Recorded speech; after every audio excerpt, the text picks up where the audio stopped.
And good morning, facing the camera as I may be. My name is Jay Cleveland Payne. I'm already seeing some issues with some internet connectivity things, so I may be a bit fuzzy, but maybe I'm fuzzy because you've had a hard Monday night. Some of us have. This is things you might have heard for Tuesday, December the 6th, 2022. And I'm going to provide for you in just a few moments 8 stories from the past 30 hours that you deemed basically pretty conversational. We'll explain how these 8 became the most conversational stories a bit later in the program. And if you're just listening to the podcast, none of the audio, none of the visual things where I'm probably pretty fuzzy right now for low internet bandwidth will be an issue. But if it is, just bear with me. The chyrons will be clear, I promise. Stick with us for more great things. And if you do bail out, check out our website. This is theconversationproject.com for more details behind the scenes of what the Conversation Project is doing. And when we're not fuzzy, how we look in other past programs, including past episodes of this, episodes of the things we have the weekend, which is the weekly wrap up and the podcast for You're Welcome. Right now, let's get into the news for yesterday, today. Starting off with 3 sports stories, getting them out of the way up front. This was a teaser story from yesterday. Fred McGriff elected to Baseball Hall of Fame, the only person basically elected unanimously this season, who did not make the list at all. Barry Bonds, Roger Clemens, and Curt Schilling. Why are they left off again? Because they're cheaters, at least in the eyes of the baseball gods and the men who call this thing. They are cheaters. The writers and the people who vote these things don't like the fact that Barry Bonds, Roger Clemens, and Curt Schilling all had dealings with PEDs or steroids or something back in the day. Same thing happened with Mark McGwire and Sammy Sosa. They're tenuous, not being in the Hall of Fame for what they did in baseball, actual numbers, because it is, of course, skewered by the fact that it was a steroid era and they were suspected of using enhancements to make things happen. Fred McGriff, no enhancements necessary. More or less a utility tool player, played for a few teams, most famously known for and getting the nickname the Crime Dog for playing for the Atlanta Braves. For a while, they tried to call him the Fire Dog after there was a game where part of the stadium caught on fire because McGriff is the Crime Dog and fire. They want to do something kind of cool. He just sort of lived with the name because McGriff, and he is happy with his career and extremely happy to make the Hall of Fame, calling this the icing on the cake. He said his career was great. This just makes it that much better. Let's go now to college football. And first, college football here. And this is the Heisman Trophy race. Georgia Stetson Bennett has a big New Year's Day coming up where he has a chance to actually win a national championship. Same for TCU's Max Duggan, USC's Caleb Williams, not in that hunt, but Ohio State's CJ Stroud as well. Totally mixed this one up because they're not quite in order. The first, the third, and the fourth are in the playoffs for a national championship. They're also in the hunt for the Heisman Trophy this year. The only one who's not in the playoffs is USC's Caleb Williams, but he can still kind of spoil it, if you will, by getting a Heisman Trophy this season. Let's go to the pro football real quick. And this is a story that most people probably won't get, so I'll do a little explaining on this one. 49ers QB Brock Purdy might be the most relevant Mr. Irrelevant ever. Mr. Irrelevant is a title. It's a joking title that is given to the very last person drafted in an NFL draft of the year. Belches, sorry about that. Mr. Purdy was the last person drafted in last year's draft, and so he somehow made a team. In most cases, the last person drafted is a utility player that you can probably stick someplace, most likely a really big lineman, just as normal they are. This year, as a quarterback, 49ers took him at the very last pick, and he's been sitting the bench all season. Cut to week 13, and there's a whole bunch of injuries, including the current quarterback, your star, Jimmy Garoppolo. Brock Purdy takes over that role, and unlike many third-string last-pick guys who really are just there to hold a clipboard and just kind of ride out time, he finds a way to win the game, and he may be there for a while because right now there's not a lot of good pickings for the NFL to pick from. Yes, that other guy is out there, but he hadn't played in a few years, and he already played for this team, and there was some issues right there. However, Purdy is going to be the quarterback, at least on paper, for a week or so until they can figure out, being the 49ers, what to do. Being Mr. Irrelevant made him pretty relevant this season. Maybe the only one who's actually made any significant playing time going forward. He's not winning the championship, but he's going to help keep the ship from overturning. That's what they hope. Late night news for this one. Actress Kirstie Alley died after battling cancer. She was 71 years old. Kirstie Alley, of course, famous for lots of kind of quirky roles. Of course, she played with John Travolta in Look Who's Talking, the three ones of those. And, of course, taking over the bar in Cheers in the later seasons, hanging out with Sam Malone and the gang at the Cheers bar. Now, in recent years, well, not in semi-recent years, she took on the role of, Truth in Hollywood with her show Fat Actress, where she was essentially playing herself, an actress who was aging gracefully by means basically aging in Hollywood and kind of dealing with things like that. In recent years, she's gotten more political and she's gotten more conservative political, which you may or may not have agreed with. But she was a person who was more than happy to give you her opinion, whether you want it or not, and definitely more than happy to stick to her opinion, whether she was in the fight or not. And you can love her for that as well. You may not like her opinion, but you can love her fight in there. Of course, in her fight in battling cancer, which unfortunately was not a win. 71 years old, Kirstie Alley. A lot of love, a lot of thoughts going out to her family, her fans, friends in this time.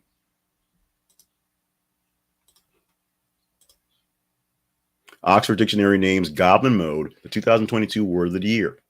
Now, I did not know what Goblin Mode was until I think it was Friday when they released the three finalists for the thing, and of course yesterday I actually looked it up yesterday when it was picked. And it's Goblin Mode is basically being a slob, being nasty, being dirty, and doing it on purpose. I'm not sure where it came from. I'm sure it has something to do with, goblins and Dungeons and Dragons being sort of nasty on that end, or, games in general. But Goblin Mode is your word of the year. Essentially, the example is a college student with a messy dorm room that just kind of gets up, shakes some stuff out of their hair, maybe brushes his teeth, probably not, and then rolls on to class and comes back into the messy room and just sits down and maybe does their homework. Most likely will play video games. Just kind of living La Vida Loca in a very nasty, disgusting, dirty environment. My office could probably fit for Goblin Mode because there's all sorts of stuff everywhere.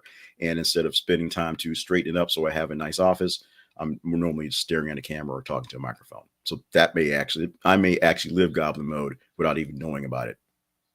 Then again, I might not because I don't understand it. The kids these days, in other words.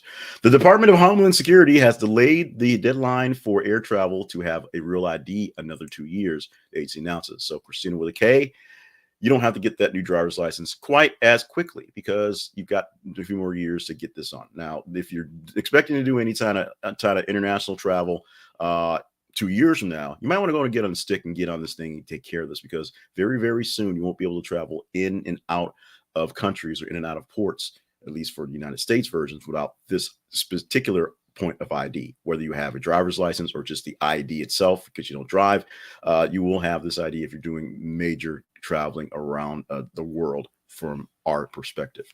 You might want to get on that. Otherwise, you still got 2 years to procrastinate. There you go.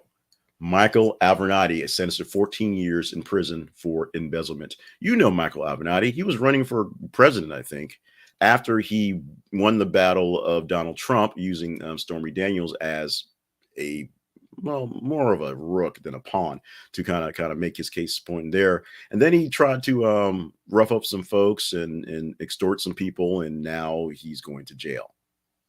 Because that's what we do. You have to stay in the spotlight.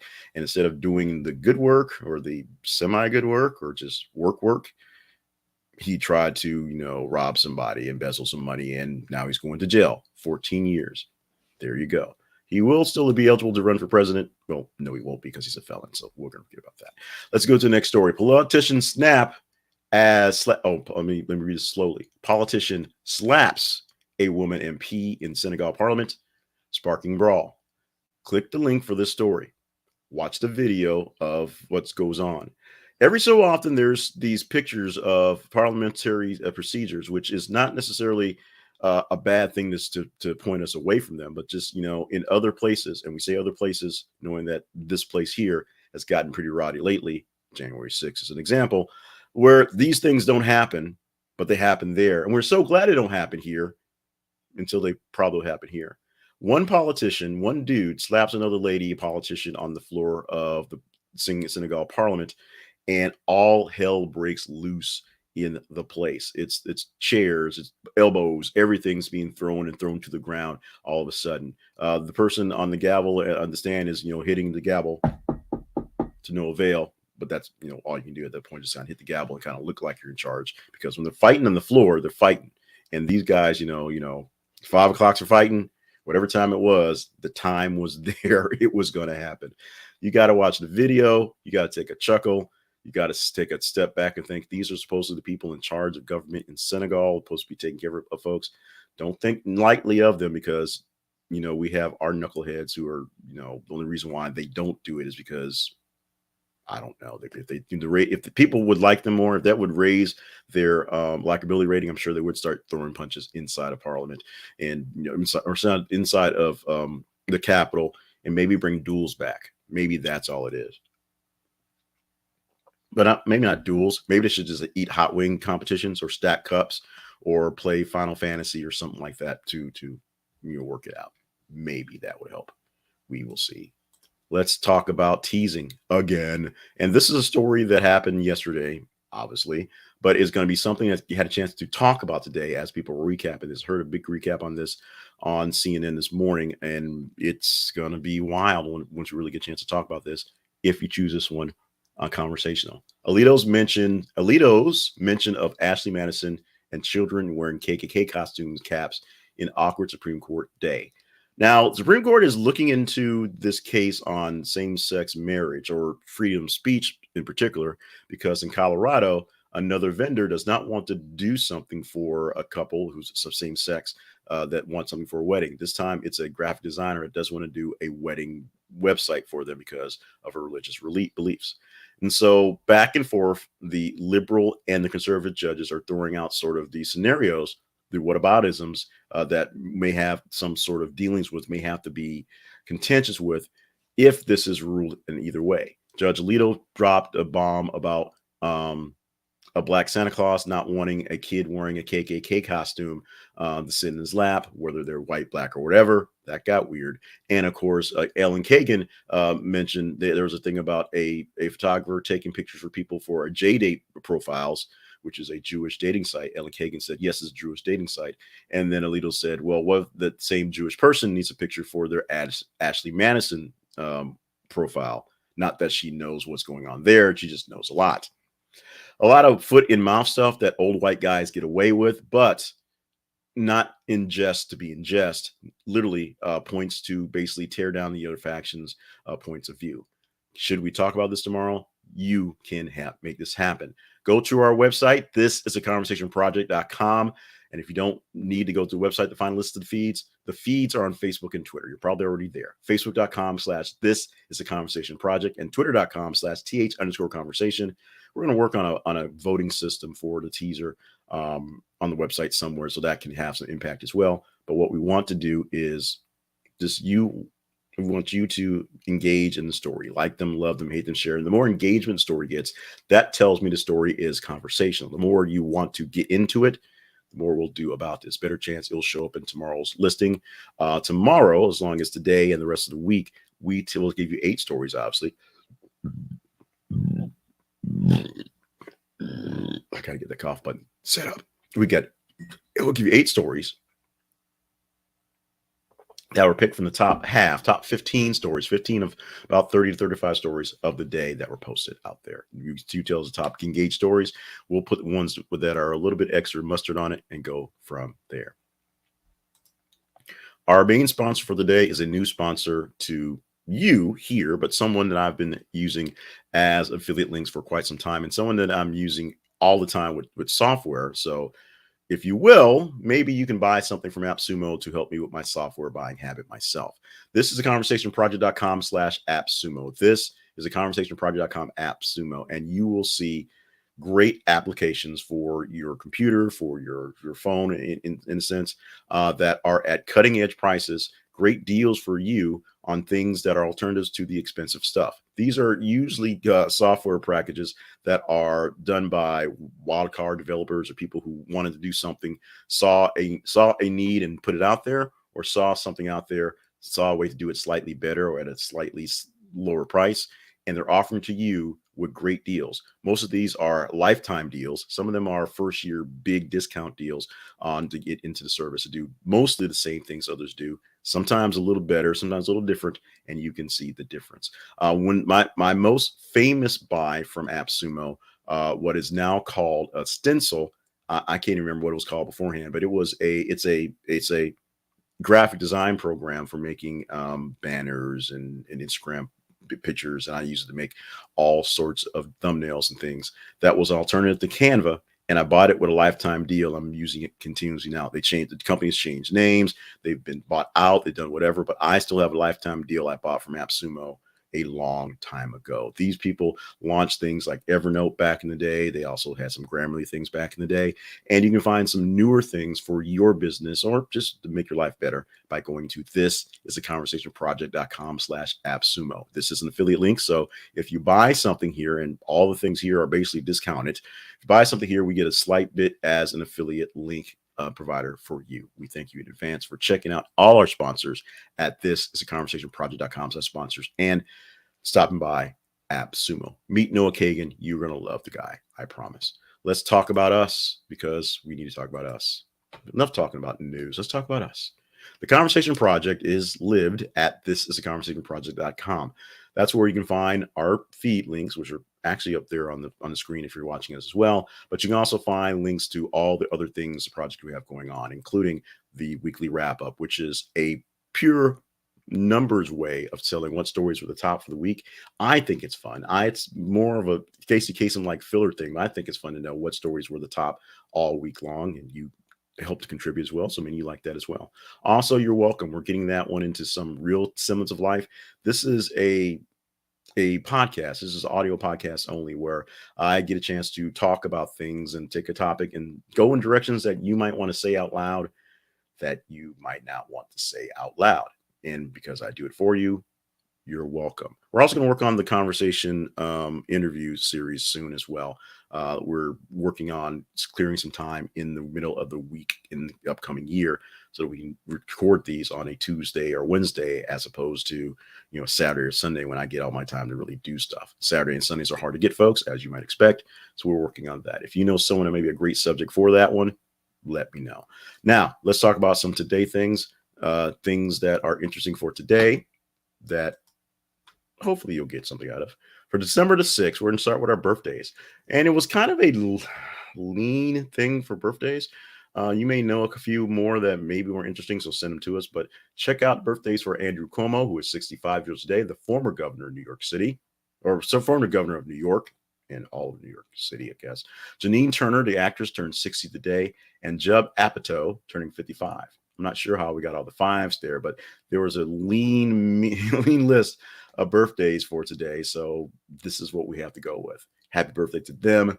Exciting for them. May not be so exciting for you, although I love Janine Turner, so that's pretty exciting on that end. Today is also Microwave Oven Day. Not the day the microwave oven was necessarily built, but a day, because every date has a day, that you celebrate the microwave oven. Microwaves were discovered as a NASA experiment. This is hopefully more fact than fiction, but essentially the legend is a guy was walking around in a lab during the days of the early space launches with a candy bar in his pocket, and he kind of walked around one spot, and then after a while he realized the candy bar has melted. It melted in his pocket. From there, they discovered that one of the actual machines was setting off these radioactive waves, microwaves, that resonated no heat, but did, damage things that were soft and malleable.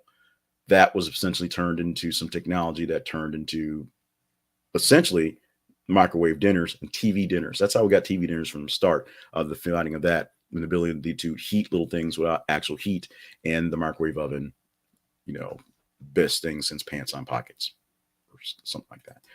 Let's go to this one. This is going to be something that you may want to fight me on.